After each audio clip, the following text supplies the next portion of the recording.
நீங்க ஒருவரை அதிகமா தேடுறீங்கன்னா அவர்கள் உங்களை அவாய்ட் பண்றாங்கன்னா அது உங்க ஃபால்ட் இல்ல, அது சைக்காலஜி. நம்ம வாழ்க்கையில ஒரு ஸ்டேஜ் வரும், யாராவது ஒருவரை நாம் மிகவும் முக்கியமா நினைப்போம்.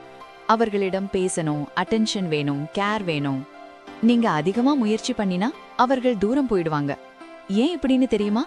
இது இமோஷனல் ப்ராப்ளம் இல்ல, இது சைக்காலஜிக்கல் பேட்டர்ன். சைக்காலஜில ஒரு சிம்பிள் ரூல் இருக்கு, ஈஸியா கிடைக்கிறதுக்கு வேல்யூ குறையும். நீங்க எப்பவும் அவைலபிளா இருந்தீங்கன்னா அவர்களுக்கு உங்க இம்பார்ட்டன்ஸ் தெரியாது. எக்ஸாம்பிள், நீங்க தினமும் மெசேஜ் பண்றீங்க, அவர்கள் ரிப்ளை லேட் பண்றாங்க.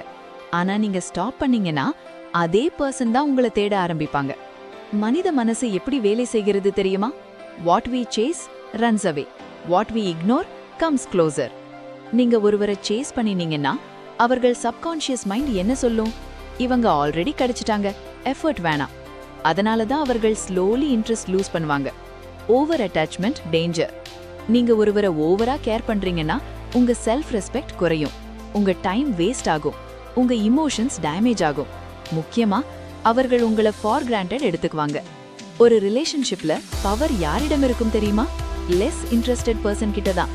நீங்க அதிகமா இன்ட்ரெஸ்டடா இருந்தீங்கன்னா நீங்க கண்ட்ரோல் லூஸ் பண்ணுவீங்க. ஆனா நீங்க காமா டிட்டாச்சா இருந்தீங்கன்னா ஆட்டோமேட்டிக்கா ரெஸ்பெக்ட் வரும்.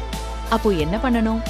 ஆல்வேஸ் பிஸியா இருங்க, உங்க லைஃபுக்கு இம்பார்ட்டன்ஸ் கொடுங்க, எல்லாருக்கும் அவைலபிளா ஆகாதீங்க, செல்ஃப் ரெஸ்பெக்ட் மெயின்டைன் பண்ணுங்க. முக்கியமா சேஸ் பண்ணாதீங்க, அட்ராக்ட் பண்ணுங்க. நீங்க ஒருவரை பிடிக்கணும்னு ட்ரை பண்றீங்கன்னா அது லவ் இல்ல, அது ஃபியர். லூஸ் ஆயிடுவோமோன்னு பயம். ஆனா ரியல் கனெக்ஷன்னா அது நேச்சுரலா வரும். அதனால நினைவில் வைங்க, நீங்க யாரையாவது சேஸ் பண்றீங்கன்னா நீங்க உங்களை லூஸ் பண்றீங்க. நீங்க உங்களை ஃபோக்கஸ் பண்ணீங்கன்னா மற்றவர்கள் உங்களை தேடி வருவாங்க.